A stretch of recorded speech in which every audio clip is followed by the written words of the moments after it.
asyrafil anbiya wal mursalin sayyidina wa maulana Muhammadin wa ala alihi wa sahbihi ajma'in. Subhanaka la ilma lana illa ma 'allamtana innaka antal alimul hakim. Rabbi shrah li sadri wa yassir li amri wahlul 'uqdatam min lisani yafqahu qawli. Amma ba'du. Alhamdulillah, saudaraku sekalian saya muliakan, hari ini kembali kita dapat hadir di majelis ini sebagai kajian kita terakhir dalam seri Risalah Perjalanan Masa Depan. Dan teman-teman saya sekalian, di seri Risalah Perjalanan Masa Depan ini kita udah sampai ke surga dan neraka sebagai tempat pemberhentian. Semua dari kita adalah musafir di dunia ini, dengan surga atau neraka sebagai tempat pemberhentian terakhir.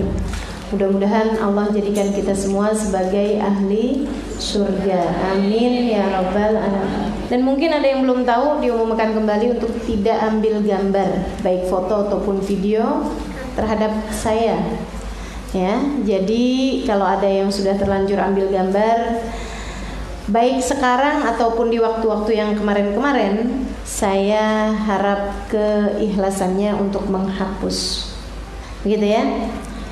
Baik teman-teman sekalian saya muliakan, kembali kita akan lanjutkan kajiannya dan kita akan awali dengan membaca suratul Fatihah. Sekali lagi kita minta kepada Allah semoga ilmu yang kita dapat pada hari ini menjadi ilmu yang bermanfaat.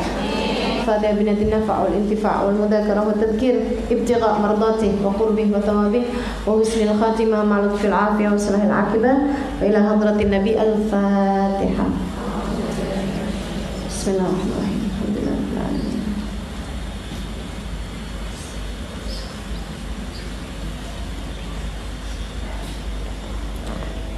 Taqabbalallah minna wa minkum, taqabbal ya karim.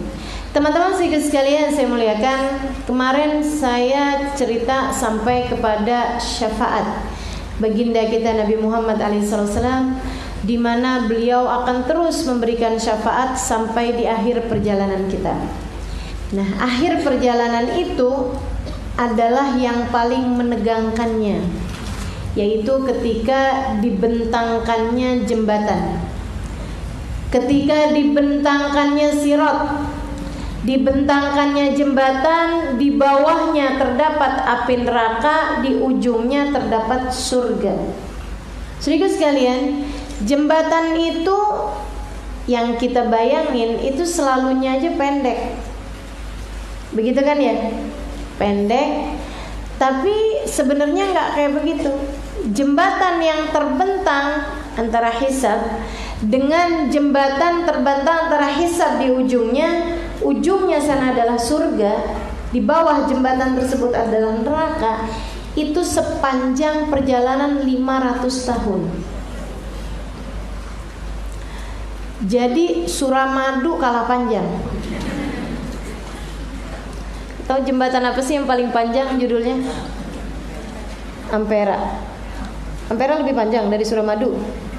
Teman-teman saya sekalian, jembatan yang kita tahu di atas muka bumi ini yang paling panjangnya itu nggak ada apa-apanya. Jadi jembatannya itu lebih panjang dari, kalau di atas di dunia ini ada jembatan antara Jakarta ke Surabaya, misal dibikin jembatan nih dari Jakarta ke Surabaya di atas lautan.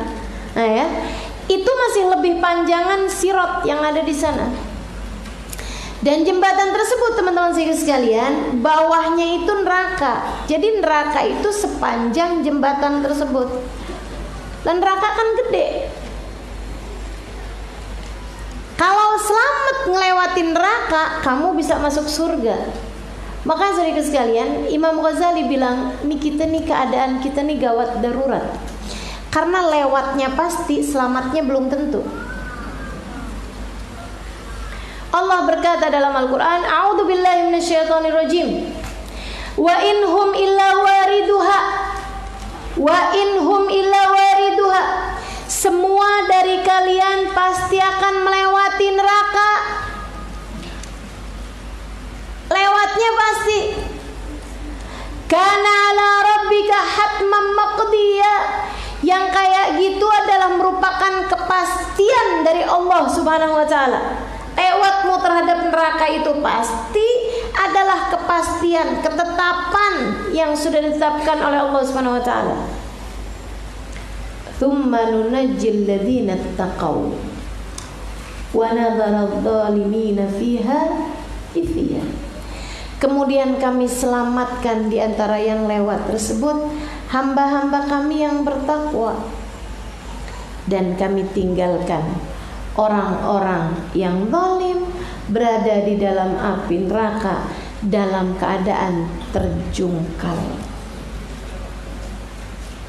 Kami jungkalin yang zalim-zalim dalam neraka, kami selamatkan ke dalam surga hanya hamba-hamba kami yang bertakwa. Ini kan darurat nih kita nih, emergency nih, hidup di dunia ini nih.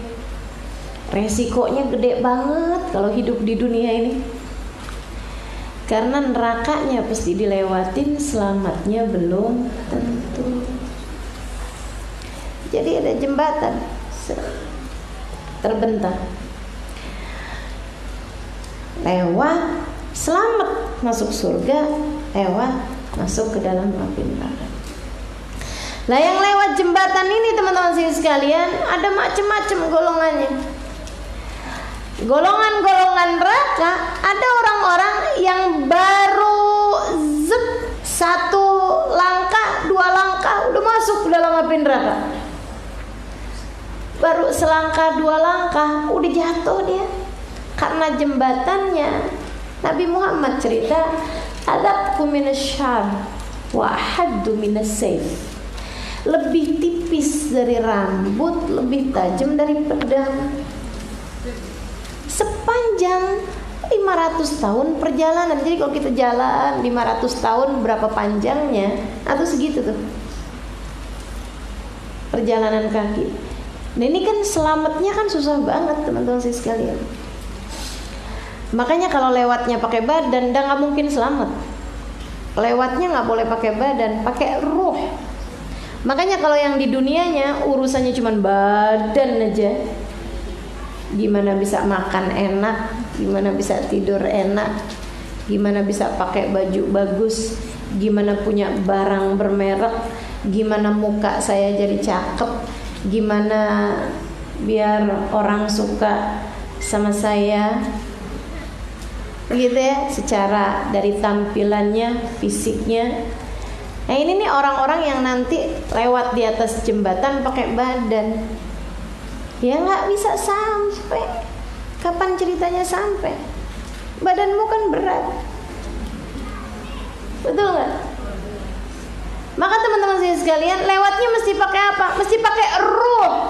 Makanya di atas muka bumi ini kita mesti kepedulian terhadap roh lebih besar daripada kepedulian kita kepada badan.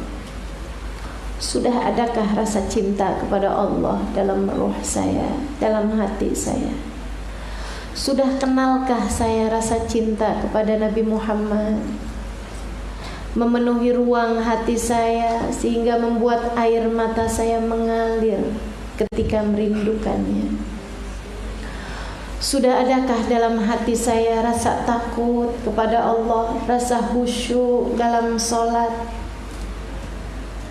Sudah adakah perasaan dalam hati saya rasa senang ketika membaca Al-Quran, rasa lezat dalam munajat? Teman-teman sekalian, semuanya masalahnya roh kita. Hatimu di mana semasa hidup di dunia ini? Kalau rohmu, hatimu mendekat kepada Allah Subhanahu wa taala, berarti ia mendekat kepada jalan surga. Dan mau ngerti caranya roh mendekat kepada Allah mesti ngaji. Makanya kenapa Nabi Muhammad bilang orang yang kakinya, badannya menuju kepada majelis ilmu, dia sedang menuju kepada jalan surga. Kan gitu? Nah itu karena itu adalah perjalanan roh, membuat rohmu jadi ngerti, membuat rohmu jadi tahu gimana caranya punya hati yang bagus, punya roh yang bercahaya, gitu. Sehingga sekalian saya muliakan lewat jembatan. Nah itu yang pertama-tama jatuh di saat lewat jembatan Sirat, yang artinya adalah orang-orang pertama yang masuk ke dalam api neraka bukan para penyembah berhala loh, bukan orang yang kafir kepada Allah loh. Tapi Nabi Muhammad cerita orang-orang yang pertama masuk ke dalam api neraka itu justru adalah orang-orang yang diberi kenikmatan paling banyak, akan tetapi mempergunakan kenikmatannya tidak untuk Allah. Serem bener.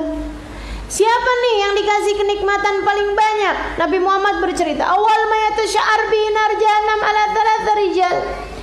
Api neraka tuh pertama kali dikobarkan kepada 3 orang. Artinya yang pertama kali lewat jembatan Sirat kemudian masuk ke dalam api neraka 3 kelompok orang, saudara sekalian. Mereka pertamaan lewat jembatannya, tapi pertamaan juga jatuhnya ke dalam api neraka. Yang membuat api neraka itu, saudara sekalian, panasnya luar biasa. Suara gelegarnya api neraka itu kayak lebih daripada suara air ketika bergolak. Air banyak ketika bergolak atau ketika bikin dodol lagi udah matang, kayak gitu tuh. Nah itu lebih daripada itu. Zafir. Kalau dari kejauhan kedengarannya suara hasis. Allah cerita tuh begitu dalam Quran. Kata Allah, orang yang selamat tuh la yasma'una hasisaha, enggak kedengeran bahkan suara desisan neraka. Jadi neraka tuh, nerakanya nih masih jauh nih. Kita dari jembatan nih masih jauh nih. Jauhnya dari sini ke Semarang itu udah kedengeran suara desisannya. Kebayang nggak? Dari panasnya. Itu tiap kali orang lewat, manusia yang masuk di dalam api neraka jadi kayak api disiram bensin. Jadi manusia yang masuk, semakin banyak manusia yang masuk, semakin tambah kobarannya. Makanya Allah cerita, waquduhan nasu wal hijarah. Waquduhan nas, bahan bakarnya api neraka itu adalah nas, manusia. Manusia yang masuk ke dalamnya itu jadi nambahin bahan bakarnya. Serem bener sih ya Allah, ya Allah. Kok Allah kasih seserem itu ya sama kita gitu, kenapa? Serius sekalian, biar kamu tahu yang kamu hadepin kayak gimana, biar dari di dunia kamu udah waktunya buat meminta. Asyhadu an la ilaha illallah, astaghfirullah, nas'alukal jannata wa na'udzubika minan nar. Gitu. Ya Allah, mohon surgamu, mohon hindari kami dari nerakamu. Sebab kami bersaksi tidak ada Tuhan kecuali Engkau. Dan atas dosa-dosa kami mohon ampunan. Ya Allah, masukkan kami ke dalam surgamu, hindarkan kami dari api neraka. Yang pertama kali lewat jembatan Sirat kemudian berkobar api neraka di bawahnya adalah orang yang dikasih ilmu. Ngeri bener. Itu pada saat itu orang-orang alim, orang-orang berilmu di dunianya, kalau kemudian jadi penyebab masuknya ke dalam api neraka, akan berteriak-teriak, ya Allah, coba waktu di dunia saya jadi orang bodoh aja.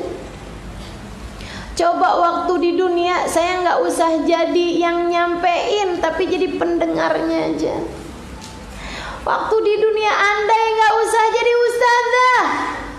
Waktu di dunia andai nggak usah jadi ustad. Waktu di dunia andai nggak usah jadi syekh, nggak usah jadi syekhah, nggak usah jadi dai, nggak usah jadi dai ya. Pada teriak-teriak mereka. Serius sekalian, dikasih ilmu paling banyak sama Allah Subhanahu wa taala karena dikasih kecerdasan lebih daripada yang lain. Ngafalin Quran enak, ngafalin hadis Nabi enak, ngafalin ilmu-ilmu hukum-hukum agama gampang. Udah enak bener nih, nyampein ke orang-orang. Saudaraku sekalian saya muliakan, Allah kemudian saat hisab tanya, apa yang aku udah kasih sama kamu? Ya Allah, kau kasih kepadaku kecerdasan, kau kasih kepadaku ilmu.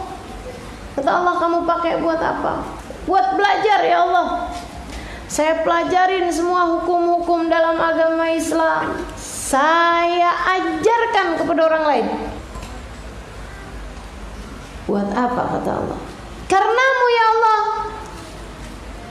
Kata Allah, aku kasih kepadamu kecerdasan yang dengannya kamu belajar, berguru, berilmu. Benar. Kamu kemudian mengajarkannya kepada orang lain. Benar. Tapi kamu mengajarkannya untukku? Enggak. Kamu mengajarkannya buat orang lain biar kamu dapat jabatan, biar kamu dekat sama pejabat, biar kamu dikasih amplop, biar kamu dimuliakan sama orang, biar orang kemudian memuliakanmu, memberikan dunianya kepadamu, dan kamu kemudian pakai ilmu kamu tersebut buat nyari harta. Gak ada puas-puasnya. Dengannya kamu beda-bedain majelis, yang mana yang amplopnya gedean kamu kejar. Ada udah okein tanggal sama orang, giliran dipanggil sama pejabat, undangan yang kemarin kamu tinggalkan. Kata Allah, kamu pikir aku gak tahu? Kamu tidak melakukannya untukku, maka tidak ada balasan dariku. Fadkhulin nar fannaru aula bik. Lewatlah kamu ke dalam jembatan dan masuklah ke dalam neraka lebih pantas untukmu. Makanya Sahibuz Zubat mengatakan, wa alimun bi ilmihi lam ya'malan mu'adzabun min qabli ubadil watad. Orang berilmu yang tidak mengamalkan ilmunya, gak ngamalin buat diri sendiri, ngajarin orang lain, dan tidak karena Allah SWT, mu'adzabun min qabli ubadil watad. Disiksa duluan daripada para penyembah berhala. Serem benar teman-teman saya sekalian. Maka kita doain para ulama-ulama kita agar tidak terfitnah dari dunia. Amin. Didoain.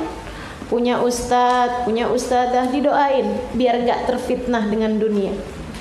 Kalau buat laki-laki fitnahnya 3: harta, tahta, wanita. Biasanya kalahnya salah satu dari 3 hal itu. Kalau perempuan, harta, tahta, satunya apa ya? Cinta kayaknya ya. Serem benar. Mudah-mudahan Allah SWT selamatkan semua ulama-ulama kita insyaallah. Nih teman-teman saya sekalian, punya ustazah. Teman-teman punya ustazah nggak? Ustazah siapa? Didoain ustazahnya tuh, didoain. Doanya gini, ya Allah, kesian tuh Ustazah Alim udah capek tiap hari ngajar mulu, ngeliat jadwalnya juga full benar. Ya Allah, kalau nggak ikhlaskan kesian ya Allah. Karuniakan hatinya untukmu dan selalulah bersama dengannya ya Allah. Kesianin ya Allah tuh orang. Saya aja kesian tuh dia. Awal ma yata'asy'ar bihi nar jahannam ala thalatha rijal. Yang kedua, katanya Nabi Muhammad, orang dikasih nikmat paling banyak. Nih nikmatnya ilmu emang lebih, saudaraku sekalian. Kan begitu ya? Yang kedua nih, dikasih nikmatnya harta. hartanya dikasih melimpah ruah banyak, dan dia pakai hartanya buat sedekah, gitu ya. Ini lewatnya duluan dari jembatan Sirat. Maksudnya dipersilahkan lewatnya duluan, makanya masuk nerakanya juga duluan orang-orang ini, gitu.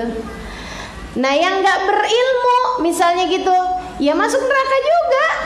Nah, udah nggak berilmu, ahli durhaka pula, dosa pula, kan begitu ya. Masuk neraka juga belakangan. Masuk neraka juga belakangan, karena lewat jembatannya kan belakangan. Ini yang pertama kali lewat jembatan dan pertama kali juga terjatuh di situ. Nah, ini dia nih 3 orang ini. Karena mereka dikasih nikmatnya paling banyak, teman-teman sekalian. Orang tuh kalau dikasih nikmatnya lebih, nah itu biasanya juga dipertanyakannya lebih dulu dan disiksanya juga kan lebih dulu. Betul apa enggak?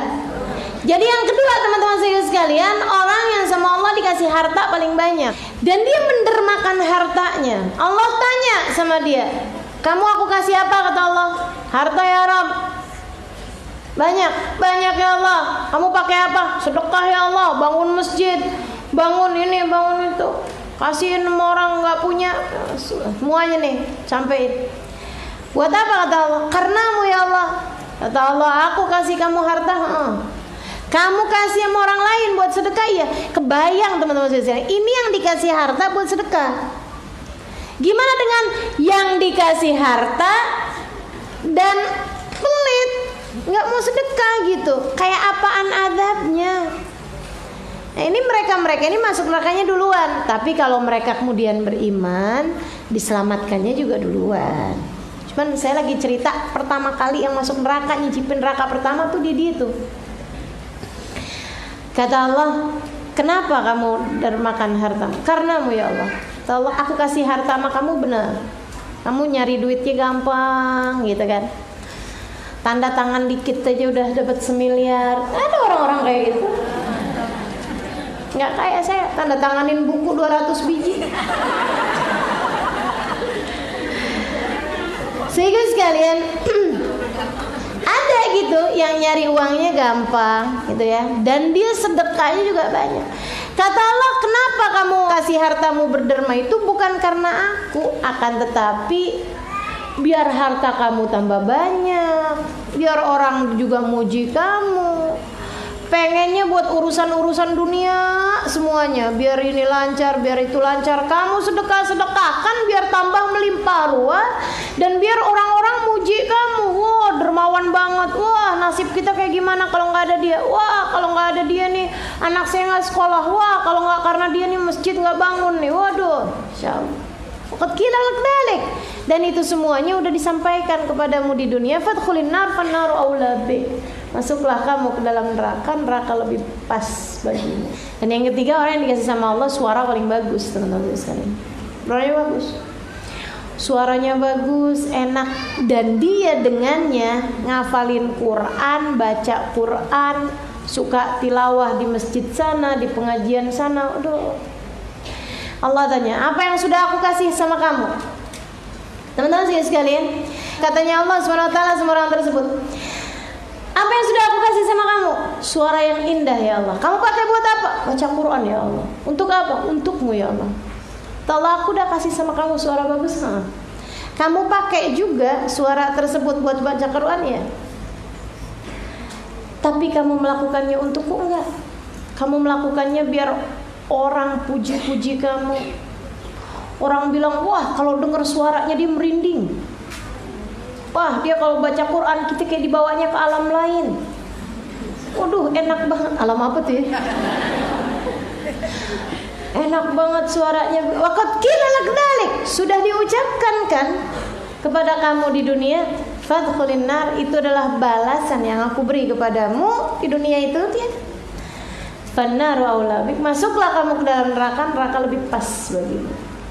Serem benar teman-teman saya sekalian.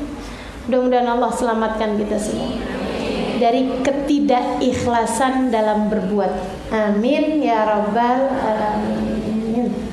Bukan berarti nggak perlu sedekah, bukan berarti nggak perlu belajar, bukan berarti nggak perlu baca Quran, ya. Bagus, itu justru amalan-amalan yang membuatmu dipersegerakan hisabnya. Hanya aja masalahnya jangan sampai kita tergoda sama keinginan-keinginan duniawi. Kerjakan semuanya dengan ikhlas, insya Allah. Sedikit sekalian saya muliakan, neraka nih lewatin. Ada yang pertama kali jatuh, ada lagi yang jalan, udah bulanan jalan, ada yang udah harian jalan, kemudian terjatuh di dalam api neraka. Ada orang-orang udah surganya kelihatan jatuh. Kira-kira mendingan mana tuh? Jatuh di awal, jatuh di tengah, jatuh di akhir? Nggak ada yang mending ya. Saya mengerti perasaanmu. Iya, nggak ada yang mending teman-teman sekalian. Mendingan jatuh di awal, tengah, apa akhir? Udah kelihatan surganya, oh tambah lebih sedih lagi. Udah usaha-usaha. Nah, gimana caranya membuat selamat teman-teman sekalian? Itu lewatnya jangan pakai jalan. Lewatnya pakai apa? Nih dia nih.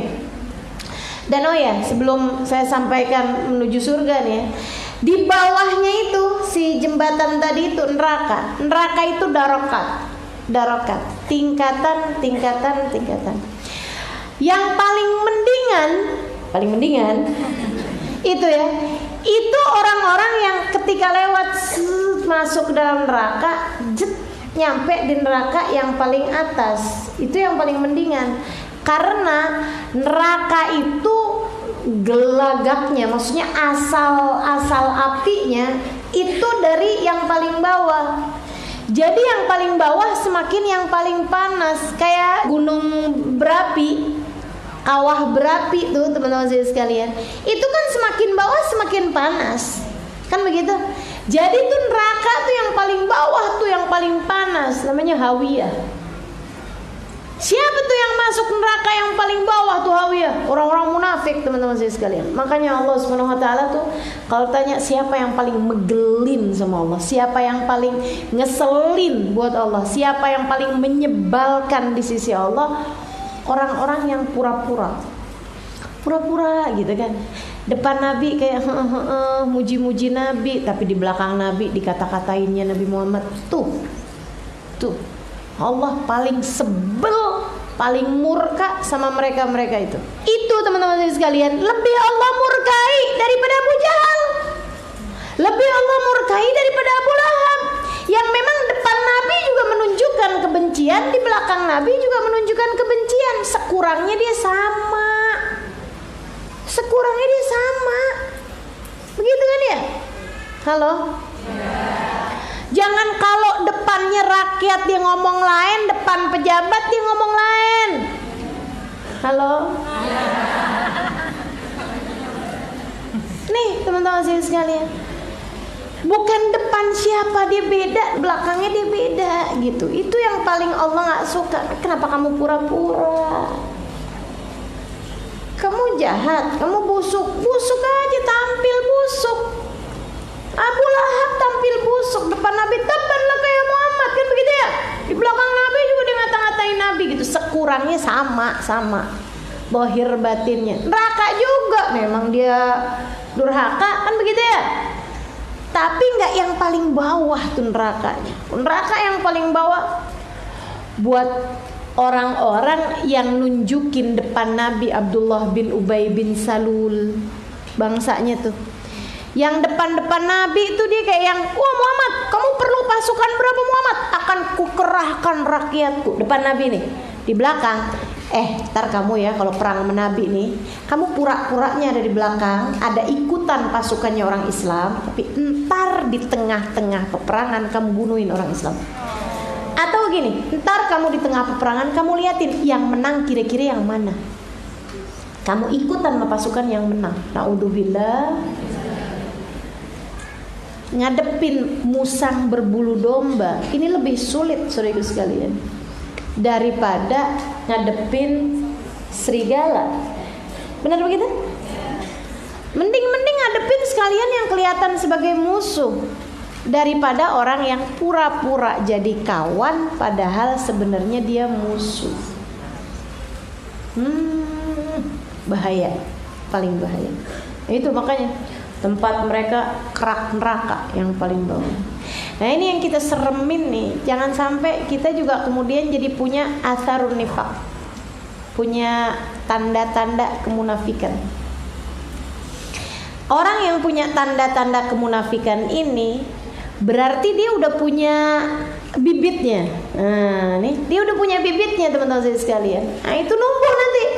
Nanti itu kalau udah numbuh, takutnya nanti mati Allah kumpulkan kamu bersama dengan mereka.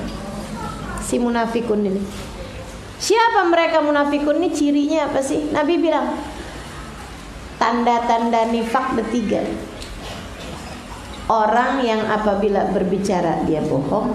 Ayatul munafik talatah. Ini deh. Tanda munafik deh. Kalau bicara bohong, kalau janji ingkar, kalau diamanatin khianat. Nah itu bohong. Hati-hati mau bohong. Serius sekalian, hati-hati mau bohong. Apalagi bulan Ramadan. Bohongmu bikin batal habis pahala puasamu. Di waktu siang dosanya berlipat di waktu malam. Apalagi kalau pas kena Lailatul Qadar, kayak bohong 1000 bulan. Jangan dikira kalau amalan berlipat ganda, dosa terus nggak berlipat ganda. Semuanya dilipat gandain. Hati-hati, serius sekalian, hati-hati. Hati-hati sama bohong. Itu ya, yang dikasih tahu sama bohong bahwa kalau kamu bohong selamat, kalau kamu bohong kamu bisa enak, itu adalah bohong. Jelas gak? Yang dikasih tahu sama dirimu bahwa bohong aja deh, kalau kamu bohong kamu bakalan selamat, kalau kamu bohong kamu enak nih, nggak masalah nih. Jadi kita hindari masalah aja, bohong aja deh, gitu kan? Yang dikasih tahu mau diri kamu sendiri bahwa kalau kamu bohong itu selamat, itu adalah bohong. Jangan percaya. Jelas gak maksud saya? Nih kan, kamu pulang pengajian nih ceritanya. Kamu kemudian pergi ke mall, pergi ke, ini saya jangan sampai menginspirasi ya. Gitu kan. Kemudian kamu beli ini, beli itu apa segala macam. Nggak berasa pulangnya malaman. Ditanya sama suaminya, kok ngaji sampai malam dari pagi? Gitu kan. Kemudian kamu pikir, nyelamatin diri nih. Jangan sampai nanti akhirnya nggak boleh ngaji lagi. Katanya si hati kita nih, nanti akhirnya nggak boleh ngaji lagi loh, gini loh, gitu loh, apa segala macam. Terus kemudian kita bilang, iya, ustazahnya tadi ngajakin diskusi.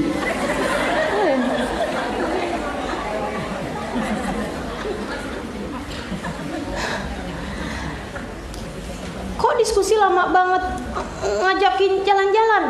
Ustazahnya ngajakin jalan-jalan. Jadi aneh ya. Iya, tadi tuh saya diajakin sama ustazah buat ini pergi ziarah. Kemana aja? Ke ini, ke ini. Bohong terus tuh akhirnya. Bohong. Panjang bohongnya. Serius sekalian saya muliakan. Nantinya malah yang kamu perkirakan, akhirnya kalau saya jujur takutnya nggak bolehin lagi saya pergi ngaji. Akhirnya malah justru jadi kejadian. Tapi dengan bohong.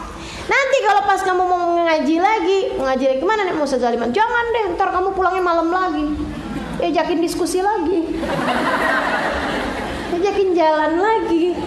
Itu kan akhirnya jadi malah kejadian. Jadi teman-teman serius sekalian, bohong itu bawa kepada kebohongan, nggak ada habis-habisnya. Akhirnya hidupmu jadi penuh dengan kebohongan. Lama-lama teman-teman serius sekalian, orang yang terbiasa bohong sampai ingin mempercayai kebohongannya sendiri, sampai akhirnya udah nggak jelas lagi yang mana yang bohong, yang mana yang benar. Kamu jadi makanya serius sekalian, di rumah-rumah sakit jiwa itu banyak orang-orang yang kayak begitu. Ada saya pernah tahu orang buka pondok khusus buat orang rumah sakit jiwa. pondok pesantren khusus buat orang yang sakit jiwa. Kiainya kalau manggil santrinya bukan nama santrinya, Syekh Siti Jenar, Sunan Gunung Jati. Itu ada yang maju ke depan, dia ngirain dirinya Sunan Gunung Jati. Ada satu santri dipanggil apa aja nggak nyaut, terus ditanyain, kamu nggak nyaut? Bukan saya. Imam Syafi'i? Bukan saya. Kamu siapa? Israel.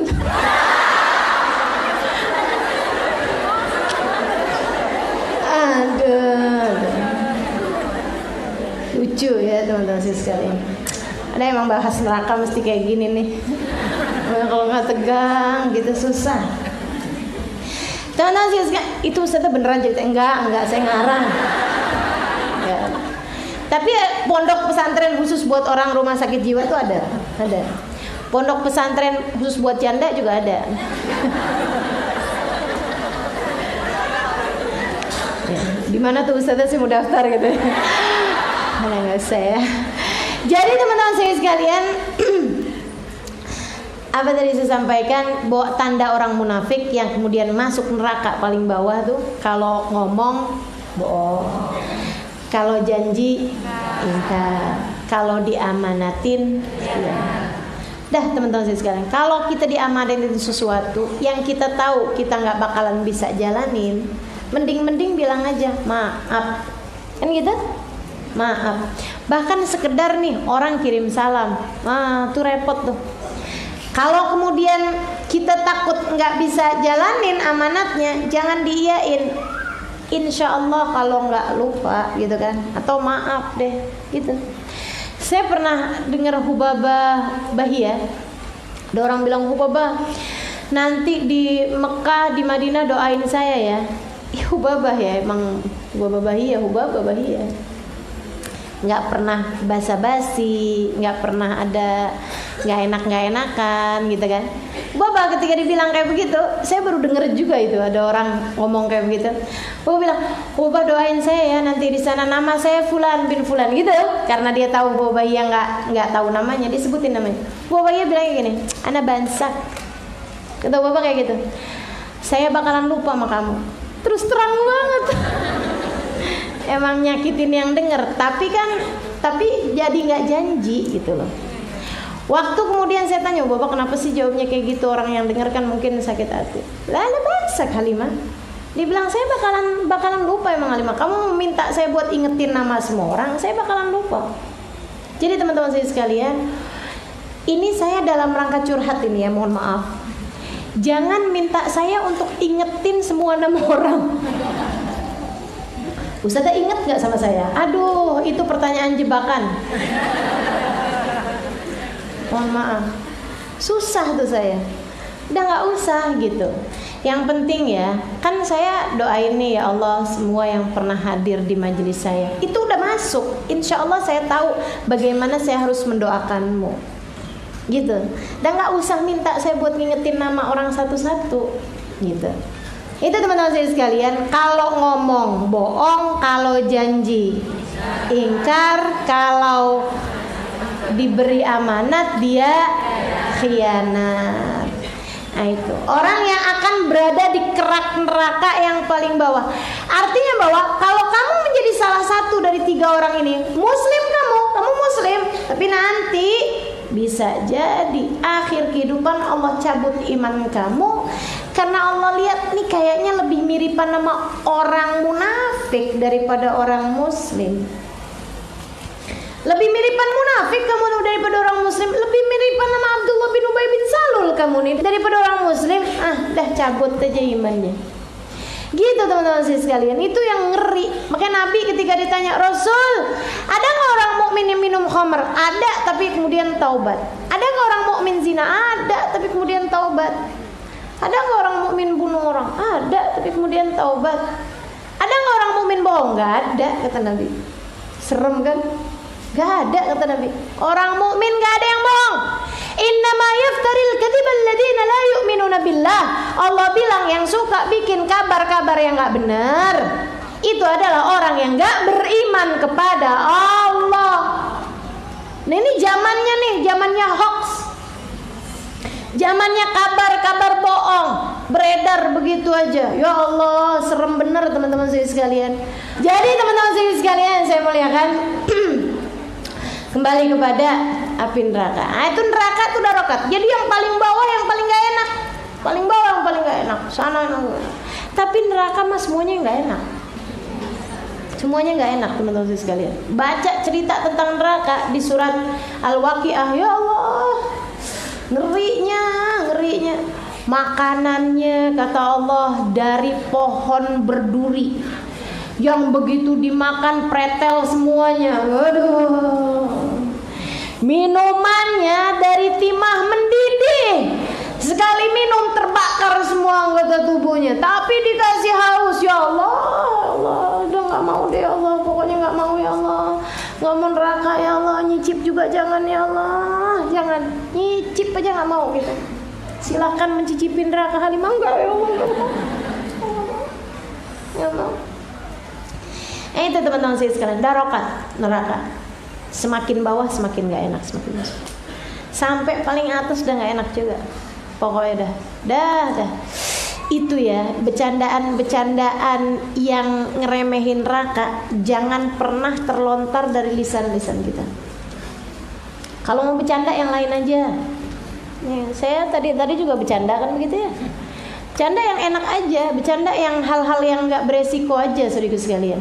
Tapi bercanda urusan neraka, kayaknya neraka nggak apa-apa loh. Nanti kamu kalau masuk neraka ketemu si ini, dikirain di neraka bisa selfie gitu, bisa ketemu sama artis. Kamu ada di neraka juga, ayo kita selfie. Ada, ya Allah, hati-hati teman-teman sekalian, hati-hati. Saya kalau masuk surga terus ketemu sama kamu juga, mendingan saya di neraka. Astagfirullah. Hati-hati bercandaan, hati-hati. Jangan bercandaan bobo surga, jangan bercandaan bobo neraka, teman-teman sekalian. Jangan. Urusan hal-hal yang seperti itu nggak pantas buat dibercandain. Al-Quran, kiamat, Nabi Muhammad, gitu ya. Para nabi-nabinya Allah, para kitab-kitabnya Allah, jangan pakai dibuat bercanda. Jangan, serem. Nanti takutnya Allah SWT kemudian mencabut hidayah yang telah Allah karuniakan dalam hati-hati kita. Mau bercanda banyak kok hal-hal yang lain. Nabi Muhammad pun bahkan bercanda. Tapi bercandanya jangan yang ambil resiko kayak begitu. Ada banyak bahan bercandaan, betul kan ya? Di atas muka bumi ini bercanda yang enak-enak aja, bercanda yang senang-senang aja. Serius sekalian saya muliakan. Tapi Ustazah, Nabi Muhammad juga ada bercanda urusan surga. Tapi nggak bercanda yang buat resiko. Nabi ada bilang kan sama seorang nenek-nenek, Rasulullah doakan nih nenek ini, Rasul, umur nenek udah tua, Rasul, doain nenek ini biar masuk surga. Nabi Muhammad bilang dengan serius, maaf bu, nenek-nenek kagak ada di surga. Bener Nabi, ya kan? Nabi bercanda, tapi Nabi bener gitu. Bercandanya pun bener, alaihi salatu. Maaf bu, nenek-nenek nggak ada yang di surga. Oh ya Allah, gitu Rasul. Nenek-nenek nggak masuk surga Rasul. Ibu, saya udah lihat surga kagak ada nenek-nenek di sana. Oh Rasul.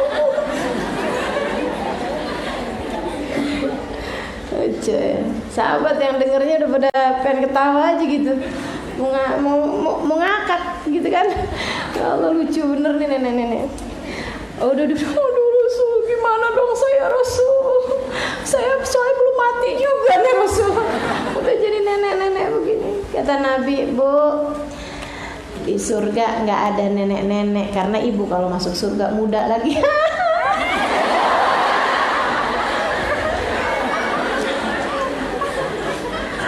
Kulit ibu yang sekarang udah keriput jadi mulus lagi. Ibu jadi cantik lagi. Gitu ya Nabi alaihi wasallam. Canda. Ada orang, bercandaan ya. Udah deh. Oh ya, lanjut aja ya, nggak apa ya. Ada orang nih pamitan sama Nabi. Rasul doakan saya, kami besok mau mengadakan perjalanan dagang. Doakan, didoain sama Nabi. Mudah-mudahan dagangannya lancar begini gitu. Kamu besok mau naik anaknya unta? Kata Nabi gitu. Enggak Rasul. Terus naik apa kata Nabi? Naik unta Rasul. Nah emang unta anaknya kuda?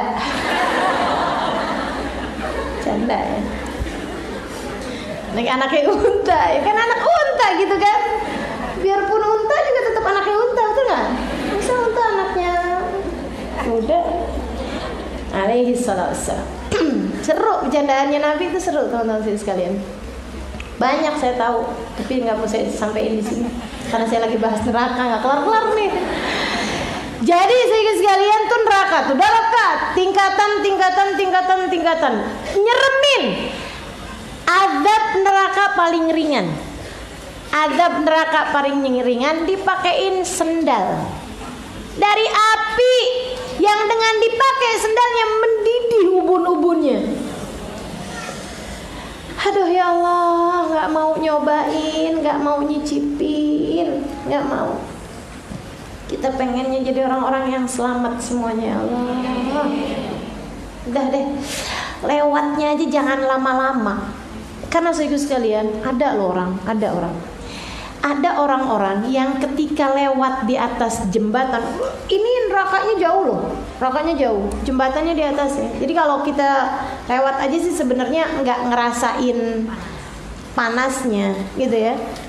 Apalagi kalau lewatnya cepet nggak sempet ngerasain kan. Jadi sekalian saya muliakan, ini neraka nih di bawahnya nih, jauh nih. Tapi ada orang-orang yang ketika dia lagi lewat jembatan nih, lagi jalan-jalan kayak gitu, nerakanya udah nandain dan nerakanya udah kangen. Jadi dia kemudian saat lewat jembatan itu, belalainya neraka nyamber dia. Jadi bukan dianya yang terjun menuju neraka, nerakanya yang nyambut menuju dia. Disambut sama surga sih enak, disambut neraka. Innalillahi wa inna ilaihi rajiun. Serem bener orang-orang yang dirindukan neraka. Na'udzubillah min dzalik. Na'udzubillah min dzalik. Mudah-mudahan Allah selamatin kita semua insyaallah. Sehingga sekalian saya muliakan. Nah, yang selamat ini ada 5 kelompok cara. 5 cara lewatin jembatan. Bukan 5 cara di dunianya, bukan, tapi 5 cara orang lewat jembatannya. Yang pertama teman-teman sekalian, orang-orang tercepat dan yang paling pertama juga lewat jembatannya. Siapa mereka? Bukan siapa mereka? Ya tentu aja nabi-nabinya Allah Subhanahu wa taala, para kekasih-kasihnya Allah Subhanahu wa taala. Mereka lewatnya itu secepat kilat, sekejapan mata teman-teman sekalian. Udah sampai. Itu pemilik cahaya paling terang. Siapa mereka? Bagindamu Nabi Muhammad SAW. Allah cerita tentang mereka dalam Al-Quran. Kata Allah gini, Yauma la yuhzillahun nabi. Nanti di hari akhirat Allah gak akan pernah kecewakan Nabi Muhammad. Walladzina amanu ma'ahu, dan orang-orang yang beriman bersama Nabi Muhammad. Yang mirip-mirip Nabi nih barengan Nabi, belakangnya Nabi.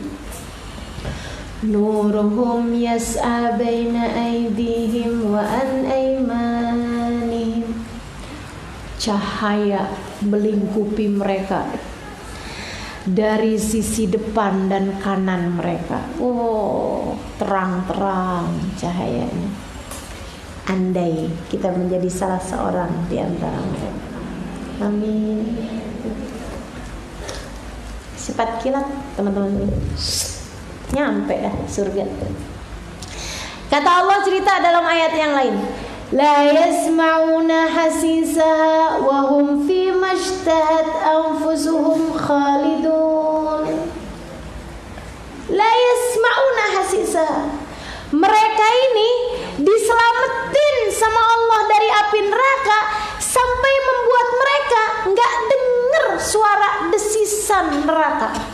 Desisannya aja nggak kedengeran dari cepatnya lewat jembatan itu, dari cepatnya lewat di atasnya neraka, udah nyampe di pintu surga, sampai bikin mereka nggak denger suara desisan neraka, nggak cium baunya neraka, nggak lihat keadaannya neraka dari cepatnya lewatnya. Dan mereka kemudian dimasukkan Allah SWT ke dalam surga, dipersembahkan, diperkenankan untuk menikmati kenikmatannya surga, khalidun, dan mereka kekal di dalamnya. Masya Allah. Andai kita menjadi salah seorang di antara Allah tuh ya, kalau cerita tentang surga, tentang neraka dalam Al-Quran, teman-teman kalau ngerti, ya Allah, takadu tamayyazu minal ghaib kullama ulqiya fiha faujun sa'alahum khazanatuha alam ya'tikum nadhir.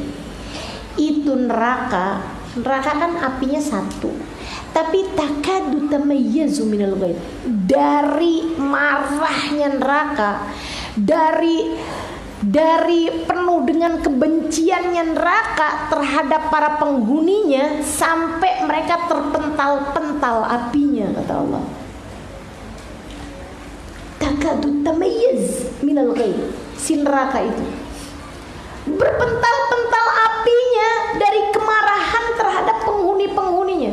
Kullama ulqiya fiha fauzun, tiap kali datang di rombongan masuk ke dalam api neraka, mereka bilang, ente nggak pada denger adanya nabi? Udah datang kan nabinya, kenapa ente nggak beriman?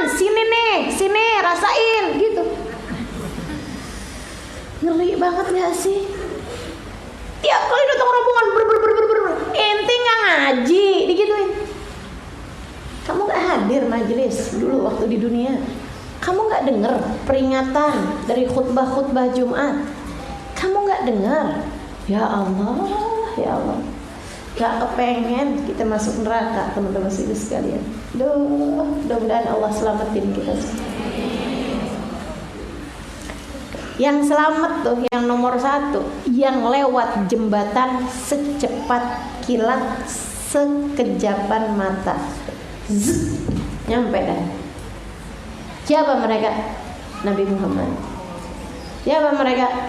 Sayyidina Abu Bakar Siddiq. Siapa mereka? Para sahabat-sahabat Nabi. Siapa mereka? Para alun Nabi, keluarga Nabi yang suci-suci, para sahabat Nabi yang suci-suci. Siapa mereka? Para ulama-ulama. Siapa mereka? Teman-teman sekalian, ada keterangan dari Sayyidil Habib Umar bin Hafid mengatakan, paling cepat, ukuran cepatmu lewat jembatan, seukuran cepatmu menghindar bisikan buruk yang datang dalam hatimu. Kalau ada bisikan ngajakin kamu kepada kemaksiatan, kepada dosa, seberapa cepatmu kamu menghindar darinya, nah itu akan jadi kecepatanmu ketika lewat jembatan. Begitu ada ajakan dosa, ajakan maksiat, langsung cepet banget, no thanks, ditoleh aja enggak, didengerin aja enggak, nah tuh paling cepet tuh lewat jembatan. Tapi kalau kemudian apa, iya juga ya, enak juga ya, gitu ya, nggak usah ngaji deh hari ini, gimana ya enaknya ya, mendingan kamu belanja aja, kan udah deketan nama Ramadan, ntar waktu belanjanya, iya juga ya. Atau gini aja deh, ngaji dulu, abis itu kemudian belanja. Oke, deal. Sempat ada transaksi, sempat ada deal-dealan. Nah itu bisa rada lamaan tuh lewat gitu. Serem gak tuh? Bisikan-bisikan buruk dalam hatimu, kayak gimana kamu ngadepin? Sehingga sekalian, nah kalau surga darajat, ya. Itu yang pertama, yang lewatin secepat kilat. Kemudian yang ngelewatinnya seperti angin berhembus. Cepet teman-teman saya sekalian. Kayak angin kalau berhembus. Jadi itu juga cepet juga.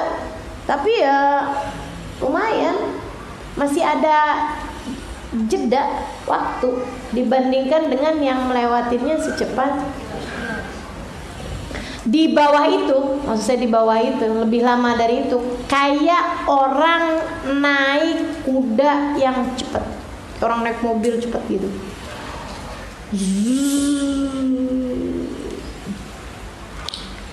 Di bawah itu lagi kayak orang lari, tapi 500 tahun. Lari kayak gimana kan juga butuh waktu. Nah di bawah itu orang yang jalan cepat. Habis itu orang yang jalan sedang, ini yang jalan-jalan nih, yang lewatnya jalan. Nah itu dia yang berkemungkinan untuk jatuh ke dalam api. Makanya jangan milih jalan, ya. Milihnya ya itu tadi, lari atau kayak mobil yang cepat, kayak kuda yang cepat, atau kayak angin berhembus, atau kalau bisa yang secepat kilat. Mesti cepet-cepet kita nih, pokoknya hidup dunia nih udah nggak sempet-sempetnya kita mau maksiat, nggak sempet teman-teman saya sekalian, karena perlu lewat yang cepet nanti di atas jembatan itu ya. Udah tiap kali mau maksiat, mau dosa, nggak keburu gituin aja, nggak keburu mesti cepet gitu. Jadi teman-teman saya sekalian, sampai masuk surga. Nah di surga itu seperti yang tadi saya sampaikan, derajat yang paling enak, yang paling atas. Nah di masing-masing surga yang derajat-derajat itu ada banyak pintu-pintunya gitu. Jadi masuk surga nih, surga tingkatan pertama, nanti ada lagi surga tingkatan kedua, ada surga level 3, level 4, 5, level 6, 7, paling atas Firdaus yang paling tinggi nih teman-teman sekalian. Surga Firdaus tuh surga yang paling tinggi. Nah di surga itu sendiri, di dalam-dalamnya itu ada pintu-pintunya. Yang pintu-pintunya tergantung dari amal soleh yang kita buat waktu di dunia. Makanya katanya Nabi Muhammad, kalian masuk surga dengan rahmatnya Allah, tapi ngebaginya sesuai dengan perbuatan kalian. Jangan sampai kita udah masuk surga dengan rahmatnya Allah, tapi gak punya amal yang bisa diandalkan, sehingga gak ada pintu surga yang kebuka. Ngemper dong.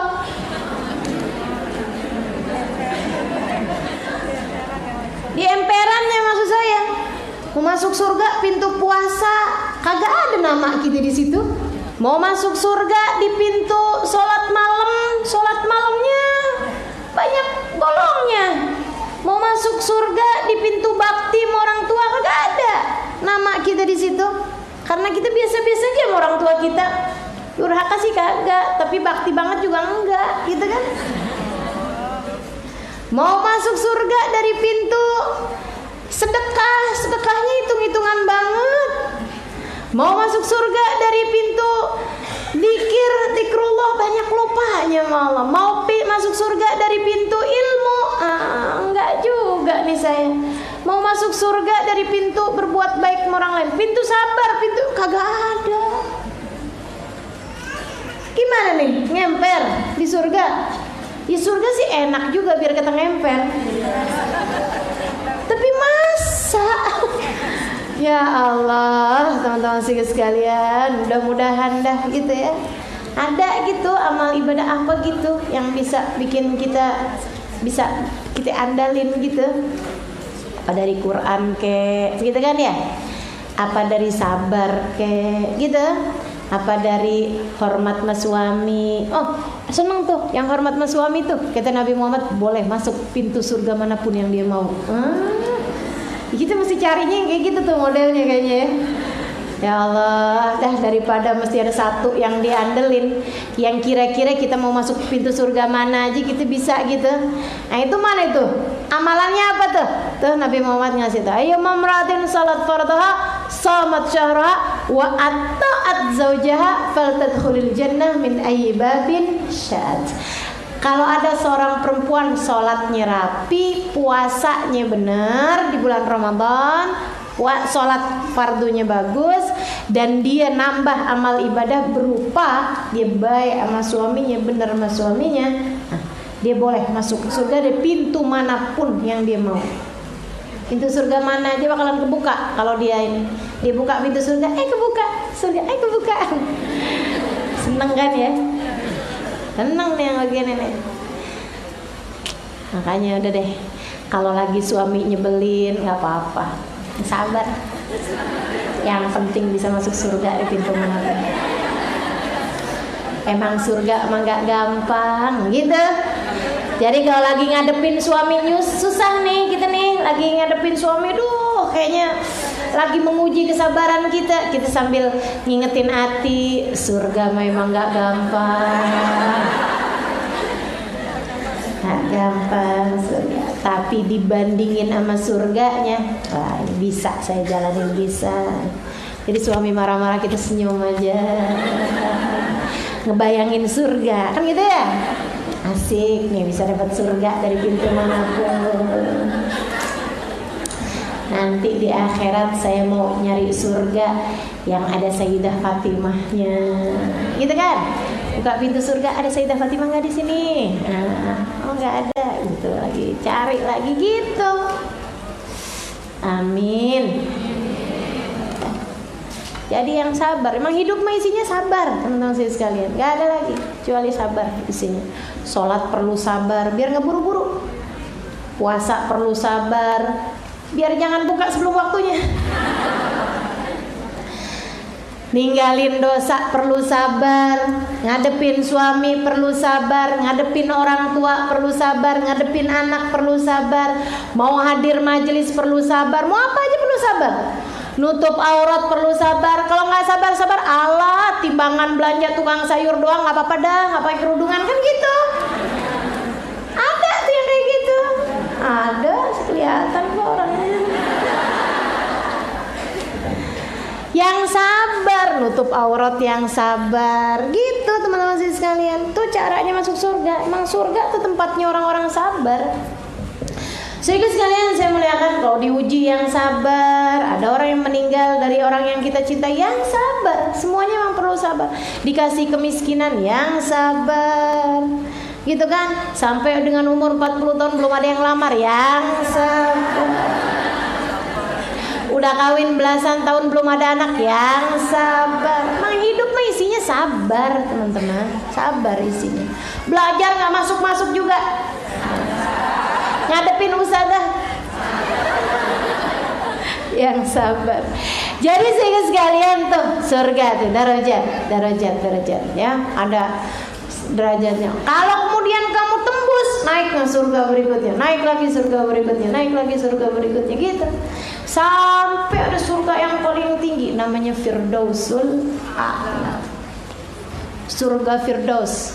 Nah, surga Firdaus itu sendiri ternyata derajat, ada derajat-derajatnya, ada Al-A'la, surga Firdaus Al-A'la, surga Firdaus yang paling tingginya lagi. Oh, luar biasa ya. Jadi ada level-levelnya, di dalamnya ada tingkatan kelas-kelasnya. Masya Allah, Masya Allah. Nabi adanya di mana? Nabi mah kelilingan, ya kan? Nabi keliling. Insya Allah mudah-mudahan kita ketemu sama Nabi Muhammad SAW. Kalau sudah orang semuanya masuk surga, yang di neraka emang udah semuanya yang akan di neraka. Seperti yang pernah saya ceritakan kan, Nabi memberi syafaat tuh di pintu surga, nungguin sampai semuanya masuk surga. Itu kalau udah umat-umat yang terdahulu semuanya juga yang masuk surga, udah masuk surga, pintu surga ditutup, zet.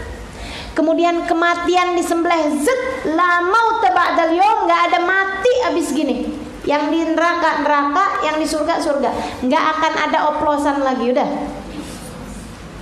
Nggak ada inian lagi, nggak ada. Yang di surga sih emang nggak akan pergi ke neraka, tapi yang di neraka itu masih mungkin buat masuk surga sampai waktu yang telah ditetapkan. Nah kalau udah ditetapin, dah, ya ahlin nar la maut, wahai penghuni neraka nggak ada kematian, habis gini kamu kekal dalam neraka. Teriak ahli neraka. Ya ahlal jannah la maut, wahai penghuni surga nggak ada kematian, kalian kekal dalam surga. Teriak juga dari senangnya. Nggak tahu saya hore apa gitu, tapi yang pasti senang semua.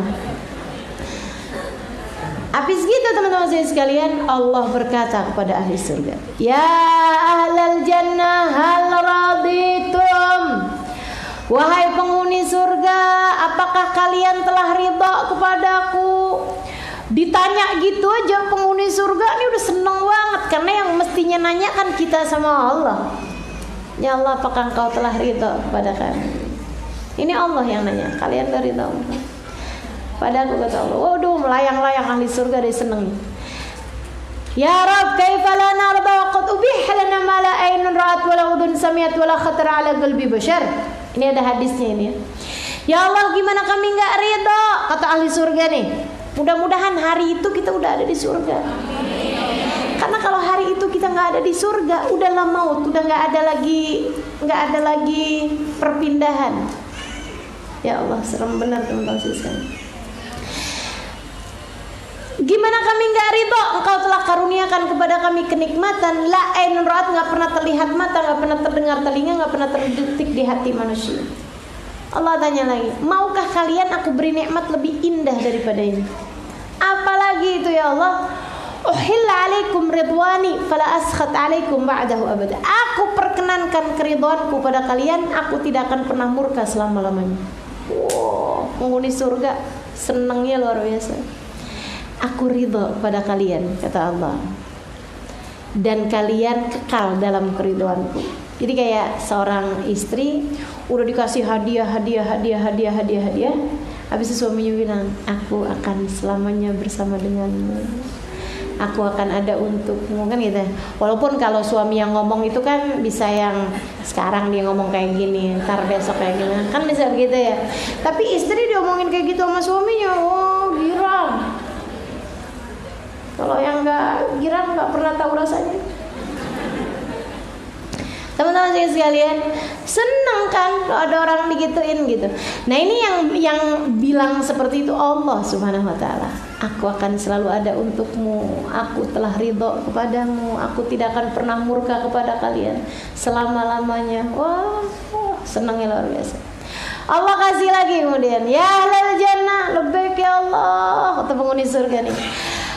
Apakah kalian telah ridha padaku? Ya Allah, gimana kami enggak ridha? Udah nikmatnya surga enak banget, kau perkenankan keridhaanmu. Ya Allah, makasih Allah. Kata Allah, maukah kalian aku beli nikmat yang lebih indah daripada itu?